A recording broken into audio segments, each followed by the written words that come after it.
Buamuk taram oksari koina ngang mamang de nei nekiba haibadi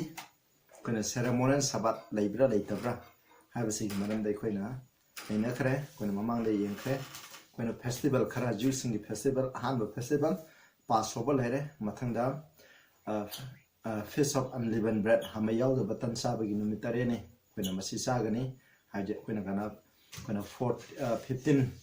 nishan natraga abitegi horaga 25 nishan phau sakani aham numita holy convocation habdi thabuk shuba yadaba shoda Pothaba gi numit tare ni shuba tisu holy convocation laigini habse masi manamda lere aduga 14 nishan dana Passover pangthwe adugi matungda websing offering masidi koina ceremonial sabat oide masidi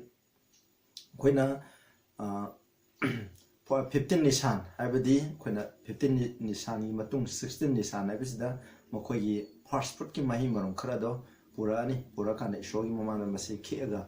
akoina thau tawu mayam ko isin offering peace offering am tawra kana masi katpagi adu mo worship offering haina amma tawe adu masi gi anti type kana na khanda Prabhu Jisu Krishna siba matanda hinkal Passover nimita Friday nimita ma sire adu sabat pothare adu Sunday nimita hinkale mana hinkapa matanda haide missing asiju Prabhu Jisu Krishna ga masina koina Matthew 27-28 na koina param mutam khangani mana siba matana mongpom khara hangtoe magloine na hinkale hairiba singa do kaidoba koina sigi festival hadi kumai harau asina type to do madu mopung phana inda Prabhu Jisu Krishna sale chala khanda ipai shoi mana present tawe hoji koina revelation la phungdo piba koina revelation da paaba matam de 24 elder ko han kun mari hadi mokoni shoi mamang seba to dum lebani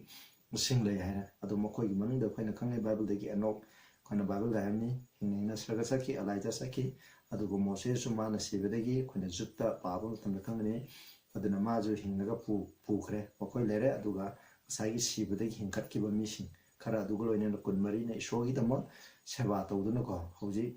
lay have je masina worship offering gi kai to ga ma tan da thung khre adu ga pentecost have festival de na worship offering je masi kat paje kat pa numitagi kaiduga matana numit yangkhaini suba sabat tare ki matungda numini yangkhaini suba matamda lauro kumai festival of Pentecost haibje mokoina pangthu eba hairiba pangthu ko numit asibu koina mamangda pagane masi kaino haiba mitunda khoba holy convocation haire kona Leviticus 23-21 haibingi matuna masi gi numisina koina thabuk suba yade haibne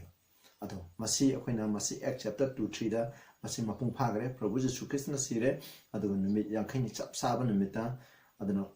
Pentecost ki matamda akoina kaido matanda thawai aseng haidaduna masigi festival se akoina mapung phagre aduna thawai aseng wi ren habdo akoina phangre akoi gi mo aroiba matamda ju second Pentecost mu mapung phagada leiri silaire adugi mathangda blowing of trumpet haibam le masina blowing of trumpet haibjina karibu khanagi haibam matamda makoina masi day of atonement haina koina mathangi series ta lakani ko day of atonement pangthok tingi mamangda saben mangi koina 10 days e koina 10 days shuba numisida koina mamangda na handa pagi do ko Leviticus 23 gi 24 da koina 24 da haibido 24 da ko in the 7 month first day 7 month gi ahanba numisida mokoina trumpet khongane khonga kaidoba nakoi day of atonement pangthogani nakoi thorang tawro haibase masigi damo lawgi thoromne masi ju koina anti tropical haiko shogi sargada ishogi wayan begi thabak pangthogani haibigi ko masigi kholaw amane adu mathangda ina day of atonement je palaba matungda ina nangjarake aduna adu phawgi koina first part ni nakhe adu hairibu singse blowing of trumpet abje masibo koina pare 25 ta pabi mutun masi sabat amani the sabat haidi sabat haibni a holy convocation wadana koina meeting tawgada thabak su dana shongda hairibu nimise mapung phana ka thoga leigidaba nimini haibne adu koina weekly sabat taren shiba sabat si do koi thabak amta su da bida koina ishoda thabak ishoda partna tawba adu hairibu sabat nimite tawba yaba tawdaba yadaba mayam amdi leiko adugo hairibu adumaina tawgada nimini haibje masineba adugi maramda koina hena makhata na mo hena mapung phana ni ne ngai gi mo han de shoda mo sangla si ko saga de lebe pai sho yam tha ka chane ki to gan degi masigi fajakraba numit asida na hangna mu khoina ceremonial Sabbath Iratpot ki oiba Pothaba numit ki manam dai khani nainari pa aini ngang basidai pa na na bo pinabiu pa na ki thawai sing na sing biduna aini ngang bu kudu na sillai shopi duna wahin biu ta bu kuding da su pa amam balai rama mayam do hen na ba ta bu mai bu na oiba ngam biu hobode ki loi pop na am sin biu Prabhu Jesus Christ agi nang kurum jari amen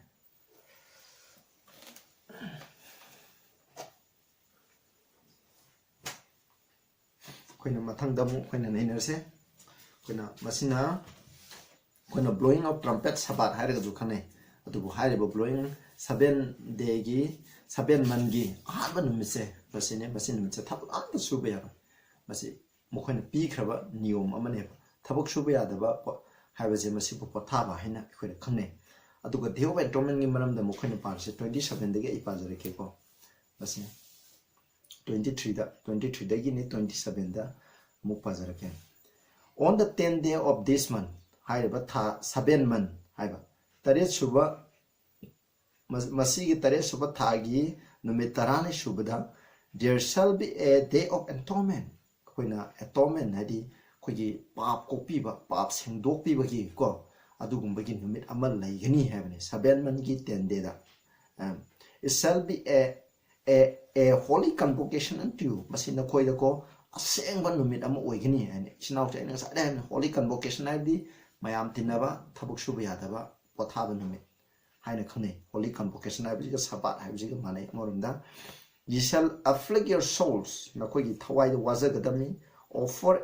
an offering made by fire unto the Lord hadi burnt offering shoda mai thara ga katpa adu mathaw ama tawgadabani hamne verse 28 you shall do no work in the same day hadi numisida thabuk suba yade for it is a day of atonement na khoi gi pap sengdopi ba ko kopi ba sengdopi ba muthapi ba ko adugi numini habne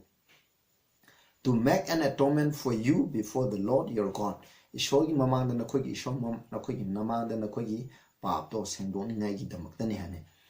the verse 29 for whatsoever soul it be that shall not be afflicted in the same day he shall be cut off from among you hairaba numisida thamoi waraga na khoi gi pap ta haidok sarga puning honga thamoi wajadaba mi ado na khoi gi marakta gi masi cut off togani mangan bagani haibni hatokani haibni haibni ko I just verse 30 da whatsoever soul it be that doeth any work in the same day hairaba numisida thabuk shuba mahagado the same soul will I destroy from among his people magi missing marakta gi hairaba numisida thabuk shuba mi ado mangan gani hamni aina hatokani hamni sida ishon haje we shall do no manner of work it shall be established forever throughout your generation in all your dwelling akoina leiba akoigi generation khuding muthong masi niyom amo oina nakoina adum ingadabani habani masi masina habje 30 sila verse 30 to the go it shall be unto you a Sabbath of rest sinausa holy convocation habdika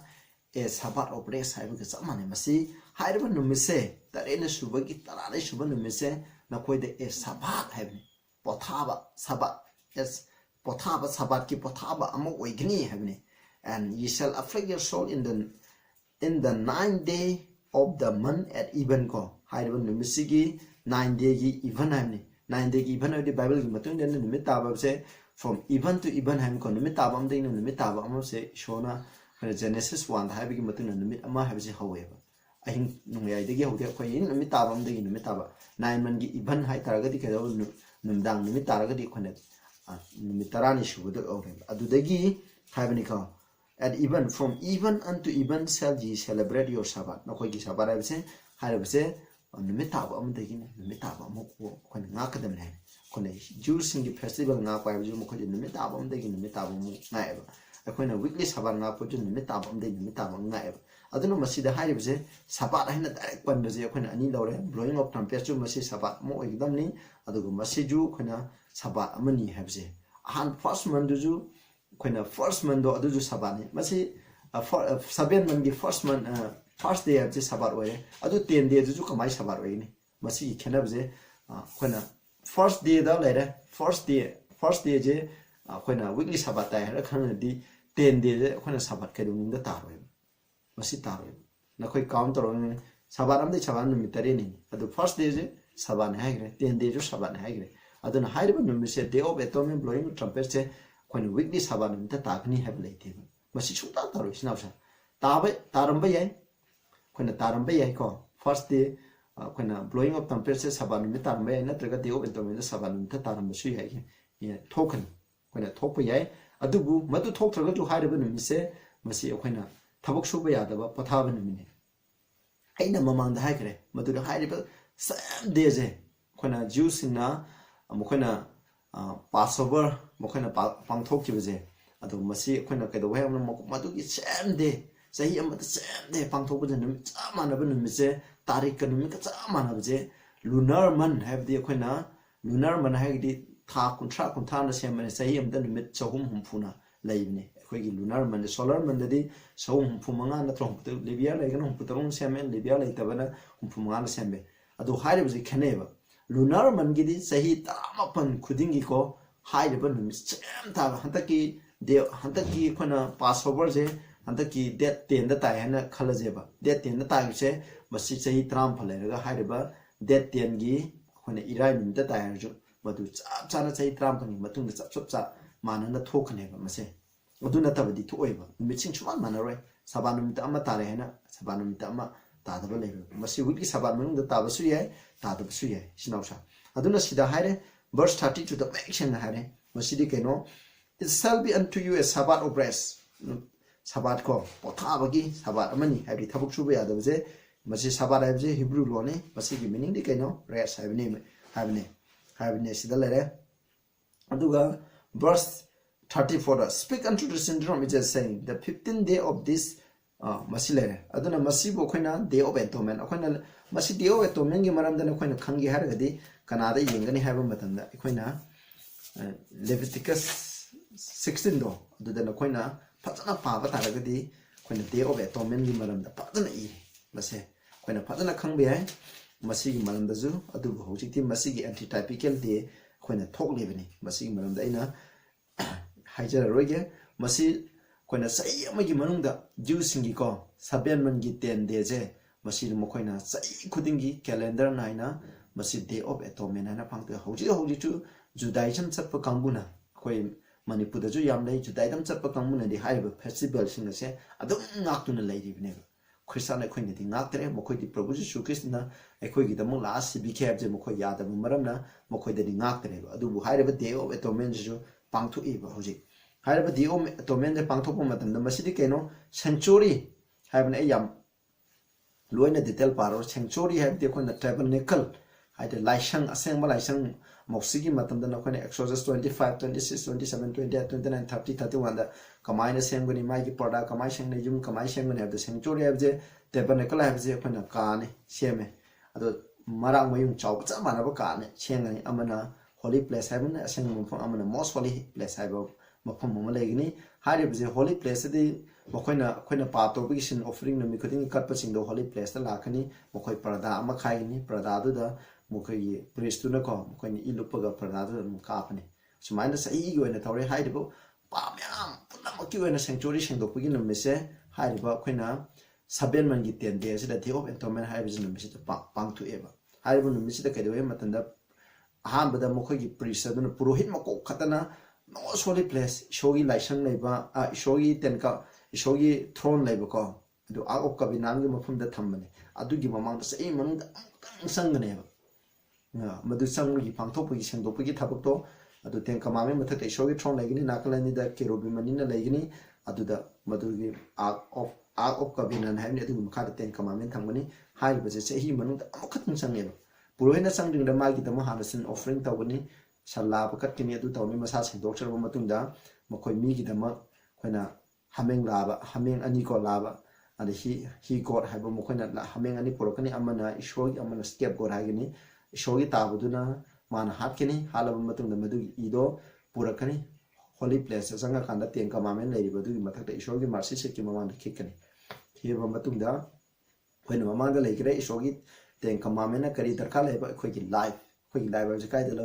ida yaw ham adu gi tam pire kanda khoigi pam khai loini sengdok gi thabak che tawri bane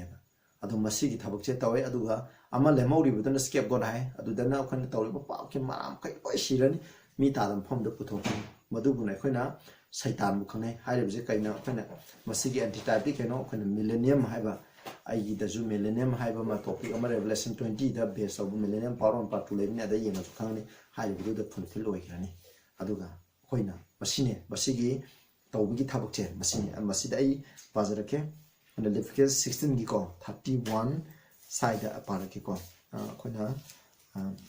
29 gi in bazarake. And this shall be status even unto you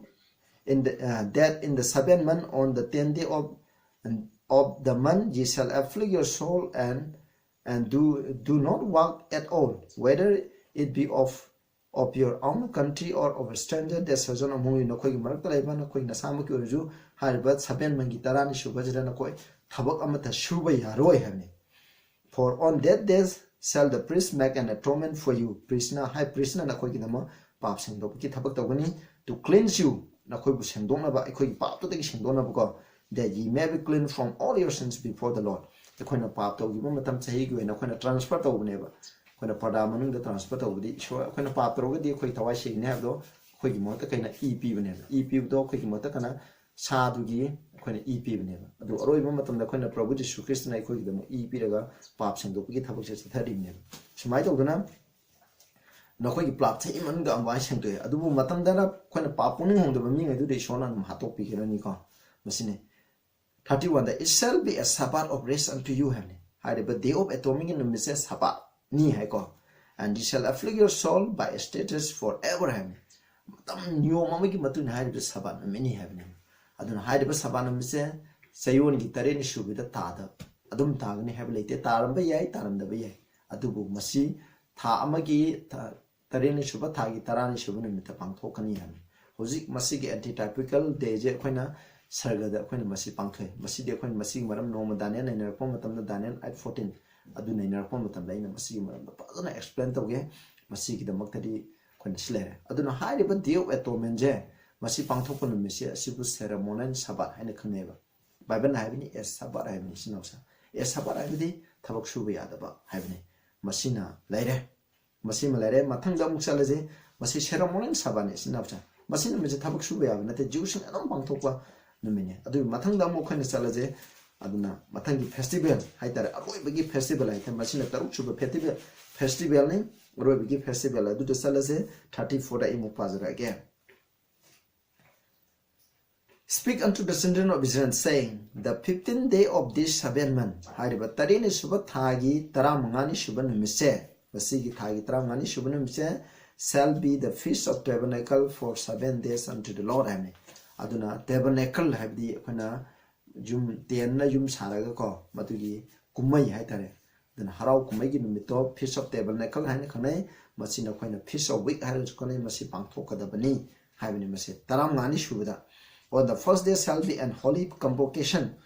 and ye shall do no servile work there. And holy convocation hai because Sabbath hai because some manation ousa Sabbath hai the holy convocation adi meet nagani thabak shuba yaroi sida haire aduna feast of tabernacle gi masi numit tare na pangthokani ban numit 15 day gi 7 man gi 15 day je masi gi numit se holy convocation ni Sabbath ni thabak shuba yade habne masi malare masi 7 days ye shall offer an offering made by fire for numit taruni ko nakhona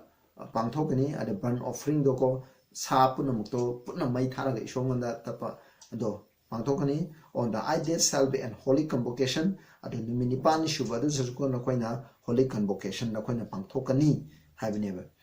unto you nakhoida ko ye shall offer an offering made by fire unto the Lord. It is a solemn assembly and ye shall do no Sabbath work therein. Haibje first day have duga 8th day have je made feast of tabernacle gi manungda ahaba numit ka numini pani shuba have je masi ke do he matamda thabuk shuba yadabo holy convocation laiba masi ceremonial oiba sabato madu ni have ne bisnaw samase kon khanga do je masi lere thabuk shuba yade have je sida lere aduga verse 38 pararoge duna sida 39 also in the 15th day of 7th month ye shall have gathered in the fruit of the land. Haibu numitida na koi mai murung kongani you shall keep a feast unto the Lord 7 day. On the first day shall be a Sabbath. I the zoom mention it. When I say that, I verse kiada when 30 ga 7 the ko 37 when 30 ga 6 the ko 35 36 when the pagre. Adin holy convocation and salban no sabal work any manner of work tabak on the shubaya at verse 39 tabak shubaya the just the mention on the first day shall be a Sabbath heaven. Holy convocation have the keno Sabbath heaven have the shidai.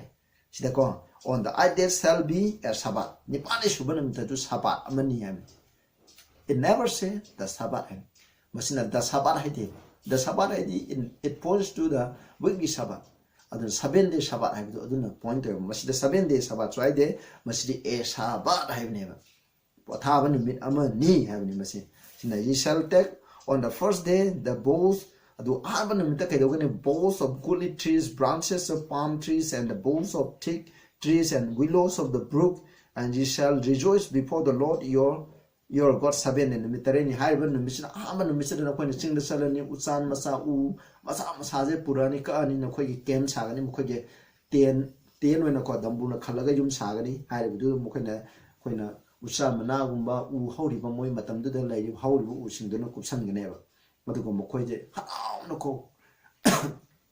kumai pangthok kan masi kai gino hai matam da koi na deo ben tomen loraga numit 10 de da lore adu lore matung da numit 3 ani shubade mukoi gi pa ko pire hai bu hao re shona ko bu kan pire hai bu gi hao isho da thagat pu phungdu pa nuai gi kumai ne ba mase hai ban misna mukoi na chak lan da na thapuk chu de adugo mukoi chak lan na ga ko injang lan na ga mukoi hao re sho khurmo ga sa du na lei gi thabung ne ba masi je. And you shall keep it a feast unto the Lord 7 days in the year. That it shall be a status forever in your generation. You shall celebrate it in the 7th. Now, you shall dwell in booths. Booths are like 7 day, and all that are Israel born shall dwell in the booth. Israel Masasin Pokon Makiduna, Madudal Yini have Masina Roy beginning Mashinausa, Masibu Kena. Ceremonial Sabbath hai na khangne bi snow sa masi Bible is so clear. Bible the yam seng mention hai grami hai bu sing je ceremony masi gi phisa che masi di khoi hu mapung phadri masi karama matam da mapung pha ne kana Prabhu Jesu Krishna khoi gi da mak amuk lauba la khanda ma bu kan bi khiba mi singa jena sarga da sala khanda ko khoi na masi gi kumai je harau na khoi na pang thok ne ba sho nang na khoi bu kan bi ko hai bi gi harau ngai ba sarga da sala bi mi sing to na harau ngai ba phung do ko aduna masigi anti-type wa never. Snausa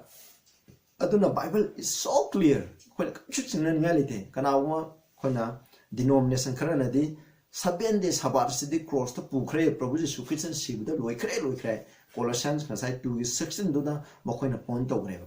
Colossians 2:16 da having matung yadi 17 having which are a shadow of things to come hem tungdala kadaba adugi mami do takpani hem never. Aduna adugumba takpa ceremonial Sabbath labor habse ekhona hojik Leviticus 23 de ki padana paraga neina khreba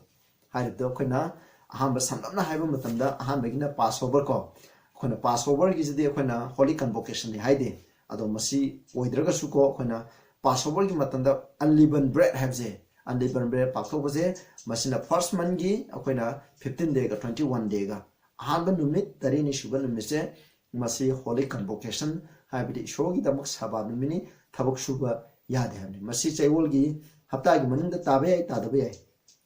Dagani Habigi, like the Adu Hibon missing Taban, missing duty, Lacoin Tabuk Suba Yade, Habs in Masina unleavened bread call. Adu Matanga Pentecost Sabat, Habse, Masijo Quena Bakre, Masi Quena Masagi, Websing offering to Badudi, 16 Nisandagi, Numijankani, Suban Meta Pentecost, and Masijo type Oigre, Masi Holy Convocation. Masi Tabuk Shubi Yadamni, Sabbath Avni. But again, Aroi with the blowing of trumpet have called Leviticus 23 Deo and Toman Latunida, when the Sabian man gave first day the call, trumpet call, and the Deo and Toman Lakani in a quite around to Rohana. Hireman Mr. Pangtue, Masi Tabuk Shubi Yade, Masi Shabbat Hina, when a Sabbath unto the Lord and when a Pagre, Leviticus 23, 24, 25. Matang the Deo and Toman have say, Masigiman the Zokina Pare. Deo and Toman the Sabian man get the Deo and Tompang. Haiban Mr. Tabuk Shubiadaba, Sabani have the Queen Pakre, Leviticus 16:31, Aduga Leviticus ꯑꯩꯈꯣꯏꯅ 23 ꯒꯤ 32 ꯗ ꯑꯩꯈꯣꯏꯅ ꯑꯃꯨꯛ ꯄꯥꯈ꯭ꯔꯦ ꯑꯔꯣꯏꯕꯗ fees of ꯇꯦꯕꯔꯅꯦꯀꯜ ꯍꯧꯖꯤꯛꯇ ꯄꯥꯈꯤꯕꯗꯣ ꯃꯗꯨ ꯃꯁꯤꯁꯨ ꯁꯥꯕꯥꯠ ꯍꯥꯏ ꯑꯩꯈꯣꯏꯅ ꯃꯁꯤꯅ ꯑꯩꯈꯣꯏꯅ ꯂꯦꯚꯤꯇꯤꯀꯁ 23 ꯒꯤ ꯑꯩꯈꯣꯏꯅ 35 ꯀ 39 ꯒꯤꯗ ꯑꯩꯈꯣꯏꯅ ꯕꯔꯁ ꯑꯅꯤꯁꯤꯗ ꯁ꯭ꯄꯦꯁꯤꯌꯦꯜꯂꯤ ꯁꯥꯕꯥꯠ ꯍꯥꯏꯕꯅꯤ ꯁꯥꯕꯥꯠꯅꯤ ꯍꯥꯏꯕꯁꯤꯅꯤ ꯏꯆꯤꯟꯅꯥꯎꯁꯥ ꯑꯗꯨꯅ ꯁꯦꯔꯦꯃꯣꯅꯤꯌꯦꯜ ꯁꯥꯕꯥꯠ ꯂꯩ ꯍꯥꯏꯔꯤꯕꯁꯤꯡ ꯑꯁꯤꯗꯤ ꯑꯩꯈꯣꯏꯅ ꯄ꯭ꯔꯚꯨ ꯖꯤꯁꯨ ꯈ꯭ꯔꯤꯁꯇꯅ ꯀ꯭ꯔꯣꯁꯇ ꯁꯤꯕ ꯃꯇꯝꯗ ꯃꯗꯨ ꯊꯨꯡꯈ꯭ꯔꯦꯕ ꯑꯗꯣ ꯐꯤꯁ ꯑꯣꯐ ꯇꯦꯕꯔꯅꯦꯀꯜꯒꯤꯗꯤ ꯃꯁꯤꯗꯤ ꯀꯩꯗꯧꯕ ꯃꯁꯤ ꯑꯩꯈꯣꯏꯅ ꯊꯨꯡꯗ꯭ꯔꯤ ꯃꯁꯤꯗꯤ ꯍꯌꯦꯡ ꯑꯩꯈꯣꯏꯅ ꯁꯔꯒꯗ ꯆꯠꯂꯕ ꯃꯇꯝꯗ ꯑꯩꯈꯣꯏꯅ ꯄꯥꯡꯊꯣꯛꯀꯅꯤ ꯃꯁꯤꯀꯣ ꯍꯧꯖꯤꯛ ꯑꯩꯈꯣꯏꯅ ꯄꯥꯡꯊꯣꯛꯄꯒꯤꯗꯤ ꯗꯔꯀꯥꯔ ꯂꯩꯇ꯭ꯔꯦ ꯑꯩꯈꯣꯏꯗꯤ ꯑꯦꯟꯇꯤꯇꯥꯏꯄꯤꯀꯦꯜ ꯗꯦ ꯑꯣꯐ ꯖꯁꯃꯦꯟ ꯑꯩꯈꯣꯏꯅ ꯆꯠꯊꯔꯤ ꯏꯆꯤꯟꯅꯥꯎꯁꯥ ꯑꯗꯨꯅ ꯕꯥꯏꯕꯜꯅ ꯍꯥꯏꯔꯤꯕꯀꯣ 7 ꯗꯦ ꯁꯥꯕꯥꯠ ꯍꯥꯏꯕꯁꯦ ꯃꯁꯤ ꯂꯩ ꯍꯥꯏꯕꯁꯦ ꯑꯩꯈꯣꯏꯅ ꯌꯥꯁꯟꯁꯤ ꯏꯆꯤꯟꯅꯥꯎꯁꯥ 10 ꯀꯃꯥꯟꯃꯦꯟꯒꯤ ꯃꯅꯨꯡꯗ ꯁꯥꯕꯥꯠ ꯈꯛ ꯆꯠꯂꯒ ꯑꯇꯩ ꯀꯃꯥꯟꯃꯦꯟꯗꯤ ꯃꯥꯡꯗꯅ ꯂꯩ ꯍꯥꯏꯅ ꯃꯤꯅ ꯇꯥꯛꯄꯤꯔꯤꯕꯗꯣ ꯃꯗꯨ ꯑꯩꯈꯣꯏꯅ ꯊꯥꯗꯣꯛꯑꯁꯤ ꯖꯦꯝꯁ 2 ꯒꯤ 10 ꯍꯥꯏꯕ ꯃꯇꯨꯡꯗ ꯀꯅꯥꯒꯨꯝꯕꯅ ꯂꯣꯗꯣ ꯂꯣꯏꯅ ꯉꯥꯛꯑꯒ ꯑꯃꯈꯛꯇꯪ ꯑꯣꯐꯦꯟ ꯇꯧꯔꯒꯗꯤ ꯂꯣꯏꯅ ꯊꯨꯒꯥꯏꯕꯒ ꯃꯥꯟꯅꯩ ꯍꯥꯏꯕꯗꯣ 4 ꯁꯥꯕꯥꯠ ꯀꯃꯥꯟꯃꯦꯟꯗ ꯌꯥꯎꯗꯅ 9 ꯀꯃꯥꯟꯃꯦꯟ ꯈꯛꯇꯪ ꯂꯦꯞꯄ ꯉꯝꯃꯣꯏꯕ ꯃꯁꯤꯀꯣ ꯑꯃ ꯀꯥꯏꯔꯗꯤ ꯂꯣꯏꯅ ꯀꯥꯏ ꯍꯥꯏꯕꯅꯤ ꯏꯆꯤꯟꯅꯥꯎꯁꯥ ꯑꯗꯨꯅ 7 ꯗꯦ ꯁꯥꯕꯥꯠ ꯍꯥꯏꯕꯁꯤꯗ ꯑꯗꯨꯝ ꯂꯦꯡꯗꯅ ꯂꯩꯒꯅꯤ ꯏꯁꯣꯔꯅ ꯕꯣꯔ ꯄꯤꯕꯤꯕ ꯈ꯭ꯋꯥꯏꯗꯒꯤ ꯕꯣꯔ ꯐꯪꯕ ꯅꯨꯃꯤꯠꯅꯤ ꯍꯥꯏꯔꯤꯕ ꯅꯨꯃꯤꯠꯁꯦ ꯑꯩꯈꯣꯏꯅ ꯁꯦꯡꯅ ꯉꯥꯛꯀꯗꯤ ꯑꯩꯈꯣꯏꯅ ꯕꯣꯔ ꯐꯪꯕ ꯅꯨꯃꯤꯠꯅꯦꯕ ꯑꯗꯨꯒ ꯑꯩꯈꯣꯏꯅ ꯃꯤꯁꯤꯡꯅ ꯁꯟꯗꯦ ꯅꯨꯃꯤꯠꯇ ꯉꯥꯡꯅꯔꯤꯕꯁꯦ ꯃꯁꯤꯗꯤ ꯃꯤꯅ ꯁꯦꯝꯕ ꯅꯤꯇꯤ ꯅꯤꯌꯣꯝꯅꯤ ꯏꯁꯣꯔꯅ ꯁꯦꯝꯕ ꯅꯠꯇꯦ ꯏꯁꯣꯔꯅ God never sanctify Sunday नखोइना संडे नुमित से ईश्वर ने सेंदुकी है नखोइना टैक्स अमा पीबा तारगदी ꯑꯩꯒꯤ ꯂꯩꯔꯤꯕ ꯍꯧꯖꯤꯛ ꯂꯩꯔꯤꯕ ꯂꯟ ꯄ꯭ꯔꯣꯄꯔꯇꯤ ꯃꯈꯩ ꯅꯈꯣꯏ ꯂꯣꯏ ꯂꯧꯕ ꯌꯥꯒꯅꯤ anyone who is dare to challenge me ꯑꯩꯉꯣꯟꯗ ꯆꯦꯂꯦꯟꯖ ꯇꯧꯕ ꯂꯩꯔꯒꯗꯤ ꯇꯦꯛꯁ ꯑꯃꯈꯛ ꯄꯤꯔꯒꯗꯤ ꯁꯟꯗꯦ ꯅꯨꯃꯤꯠꯁꯦ ꯐꯥꯔꯁ ꯗꯦ ꯑꯣꯐ ꯗ ꯋꯤꯛꯁꯦ ꯏꯁꯣꯔꯅ ꯕꯣꯔ ꯄꯤꯕꯅꯤ ꯄꯣꯊꯥꯕꯅꯤ ꯁꯦꯡꯇꯤꯐꯥꯏ ꯇꯧꯕ ꯅꯨꯃꯤꯠ ꯍꯥꯏꯅ ꯇꯦꯛꯁ ꯑꯃꯈꯛ ꯄꯤꯕ ꯉꯝꯕ ꯇꯥꯔꯒꯗꯤ ꯑꯩꯒꯤ ꯂꯝ ꯄ꯭ꯔꯣꯄꯔꯇꯤ ꯃꯈꯩꯁꯦ ꯑꯩ ꯐꯥꯎꯕ ꯍꯥꯏꯔꯤꯕ ꯃꯤ ꯑꯗꯨꯒꯤ ꯑꯩ ꯃꯤꯅꯥꯏ ꯑꯣꯏꯖꯒꯦ ꯑꯗꯨ ꯑꯩꯈꯣꯏꯅ ꯄꯤꯕ ꯉꯝꯂꯒꯗꯤ ꯑꯗꯨꯅ ꯑꯩꯈꯣꯏ ꯕꯥꯏꯕꯜꯅ ꯍꯥꯏꯕꯒꯤ ꯃꯇꯨꯡ ꯏꯟꯅ ꯆꯠꯁꯦ ꯈ꯭ꯔꯤꯁꯇꯥꯟ ꯑꯃ ꯍꯥꯏꯕꯁꯦ ꯃꯤꯅ ꯍꯥꯏꯔꯒ ꯄꯪꯏ ꯏꯟꯒꯗꯕ ꯅꯠꯇꯦ ꯑꯩꯈꯣꯏꯅ ꯍꯧꯖꯤꯛ ꯑꯩꯈꯣꯏꯗꯤ ꯁꯤꯒꯤ ꯕꯥꯏꯕꯜ ꯍꯣꯂꯤ ꯕꯥꯏꯕꯜ ꯍꯥꯏꯕꯁꯦ ꯃꯁꯤꯅ ꯍꯥꯏꯔꯒꯗꯤ ꯑꯩꯈꯣꯏꯅ ꯏꯟꯒꯗꯕꯅꯤ ꯃꯁꯤꯅ ꯍꯥꯏꯗꯕꯗꯨ ꯑꯩꯈꯣꯏꯅ ꯏꯜꯂꯣꯏꯗꯕꯅꯤ ꯏꯆꯤꯟꯅꯥꯎꯁꯥ ꯅꯈꯣꯏꯁꯨ ꯑꯆꯨꯝꯕꯗꯣ ꯇꯁꯦꯡꯅ ꯐꯣꯂꯣ ꯇꯧꯒꯦ ꯍꯥꯏꯇꯥꯔꯒꯗꯤ ꯑꯩꯅ ꯉꯥꯡꯉꯤꯕ ꯇꯣꯄꯤꯛ ꯑꯁꯤꯅ ꯅꯈꯣꯏꯀꯣ ꯍꯥꯟꯅ ꯈꯪꯉꯝꯗꯕ ꯅꯈꯣꯏꯗ ꯍꯠ ꯇꯧꯔꯝꯕ ꯌꯥꯏꯀꯣ ꯑꯗꯨꯕꯨ ꯑꯣꯏꯇꯥꯔꯁꯨ ꯑꯆꯨꯝꯕ ꯑꯗꯨꯒꯤ ꯏꯟꯒꯦ ꯍꯥꯏꯔꯒꯗꯤ ꯉꯁꯤ ꯑꯩꯅ ꯃꯌꯥꯝꯗ ꯍꯥꯏꯔꯤꯕ ꯑꯆꯨꯝꯕ ꯔꯤꯚꯤꯜ ꯇꯧꯔꯤꯕ ꯁꯦꯔꯦꯃꯣꯅꯤꯌꯦꯜ ꯁꯥꯕꯥꯠ ꯑꯃ ꯂꯩ ꯍꯥꯏꯕꯁꯦ ꯃꯁꯤꯒꯤ ꯃꯔꯝꯗ ꯂꯦꯚꯤꯇꯤꯀꯁ 23ꯒꯤ ꯐꯖꯅ ꯅꯩꯅꯈ꯭ꯔꯕꯁꯦ ꯃꯁꯤ ꯏꯟꯗꯨꯅ ꯑꯩꯈꯣꯏ ꯆꯠꯃꯤꯟꯅꯁꯤ ꯑꯗꯨ ꯑꯣꯏꯇꯥꯔꯒꯗꯤ ꯏꯁꯣꯔꯅ ꯕꯣꯔ ꯄꯤꯒꯅꯤ ꯏꯆꯤꯟꯅꯥꯎꯁꯥ ꯑꯗꯨꯅ ꯇꯥꯕꯤꯔꯤꯕ ꯃꯌꯥꯝꯗꯁꯨ ꯏꯁꯣꯔꯅ ꯕꯣꯔ ꯄꯤꯕ ꯑꯣꯏꯁꯅꯨ ꯑꯗꯨꯒ ꯑꯩꯒꯤ ꯃꯦꯁꯦꯖ ꯑꯁꯤꯅ ꯅꯈꯣꯏꯕꯨ ꯕꯣꯔ ꯐꯪꯕꯀꯣ ꯕ꯭ꯂꯦꯁꯦꯠ ꯑꯣꯏꯕ ꯇꯥꯔꯒꯗꯤ ꯍꯥꯏꯔꯤꯕ ꯑꯆꯨꯝꯕꯁꯦ ꯈꯪꯗꯕ ꯅꯈꯣꯏꯒꯤ ꯏꯆꯤꯟꯅꯥꯎꯁꯤꯡꯗꯀꯣ ꯑꯗꯨꯒꯨꯝꯕ ꯏꯆꯤꯟꯅꯥꯎꯁꯤꯡꯁꯤꯗ ꯐꯖꯅ ꯕꯥꯏꯕꯜꯁꯦ ꯇꯦꯛꯁꯁꯤꯡꯁꯦ ꯄꯤꯔꯒ ꯑꯩꯈꯣꯏꯅ ꯐꯖꯅ ꯁ꯭ꯇꯗꯤ ꯇꯧꯔꯒ ꯑꯆꯨꯝꯕꯗ ꯈꯪꯍꯟꯕꯤꯌꯨ ꯑꯗꯨ ꯃꯊꯛꯇ ꯅꯪꯗ ꯕꯣꯔ ꯐꯪꯕꯗ ꯅꯠꯇꯅ ꯅꯪꯕꯨ ꯇꯥꯔꯤꯕ ꯃꯤꯁꯤꯡ ꯑꯗꯨꯁꯨ ꯕꯣꯔ ꯐꯪꯒꯅꯤ ꯑꯗꯨꯅ ꯇꯥꯕꯤꯔꯤꯕ ꯃꯌꯥꯝꯗ ꯏꯁꯣꯔꯅ ꯕꯣꯔ ꯄꯤꯕ ꯑꯣꯏꯁꯅꯨ ꯑꯩꯈꯣꯏ ꯄ꯭ꯔꯊꯅꯥ ꯇꯧꯁꯤ ꯁꯔꯒꯗ ꯂꯩꯕ ꯏꯄꯥ ꯏꯁꯣꯔ ꯌꯥꯝ ꯊꯥꯒꯠꯆꯔꯦ ꯂꯥꯛꯈꯤ ꯇꯧꯕꯗꯒꯤ ꯑꯩꯈꯣꯏꯅ ꯂꯥꯛꯈꯤ 7 ꯗꯦ ꯁꯥꯕꯥꯠ ꯍꯥꯏꯕꯁꯤꯗꯤ ꯑꯗꯨꯝ ꯂꯦꯡꯗꯅ ꯂꯩꯒꯅꯤ ꯑꯗꯨꯒ ꯁꯦꯔꯦꯃꯣꯅꯤꯌꯦꯜ ꯁꯥꯕꯥꯠ ꯆꯍꯤ ꯑꯃꯒꯤ ꯃꯅꯨꯡꯗ ꯁꯤꯖꯟ ꯈꯨꯗꯤꯡꯒꯤꯅ ꯂꯥꯛꯄ ꯁꯥꯕꯥꯠꯁꯤꯡ ꯂꯩ ꯍꯥꯏꯕꯁꯤꯒꯤ ꯃꯔꯝꯗ ꯑꯩꯈꯣꯏꯅ ꯅꯩꯅꯈ꯭ꯔꯦ ꯏꯄꯥ ꯑꯩꯈꯣꯏꯅ ꯅꯩꯅꯈ꯭ꯔꯕ ꯈꯪꯗ꯭ꯔꯕ ꯈꯨꯗꯤꯡꯃꯛꯇ ꯏꯄꯥ ꯅꯍꯥꯛꯅ ꯀꯥꯎꯍꯟꯕꯤꯌꯨ ꯅꯍꯥꯛꯀꯤ ꯑꯆꯨꯝꯕ ꯑꯁꯦ ꯃꯤꯄꯨꯝ ꯈꯨꯗꯤꯡꯃꯛꯇ ꯏꯄꯥ ꯈꯪꯍꯟꯗꯨꯅ ꯑꯗꯨꯒ ꯁꯥꯕꯥꯠꯁꯦ ꯁꯦꯡꯅ ꯉꯥꯛꯇꯨꯅ ꯆꯠꯆꯕ ꯉꯝꯕ ꯅꯨꯄꯥ ꯅꯨꯄꯤ ꯍꯥꯏꯕꯗꯨ ꯑꯣꯏꯍꯟꯕꯤꯌꯨ ꯇꯥꯈ꯭ꯔꯕ ꯈꯨꯗꯤꯡꯃꯛꯇ ꯅꯍꯥꯛꯅ ꯚꯣꯠ ꯄꯤꯅꯕꯤꯌꯨ ꯄ꯭ꯔꯚꯨ ꯌꯤꯁꯨ ꯈ꯭ꯔꯤꯁꯇꯒꯤ ꯃꯃꯤꯡꯗ ꯈꯨꯔꯨꯝꯖꯔꯤ ꯑꯃꯦꯟ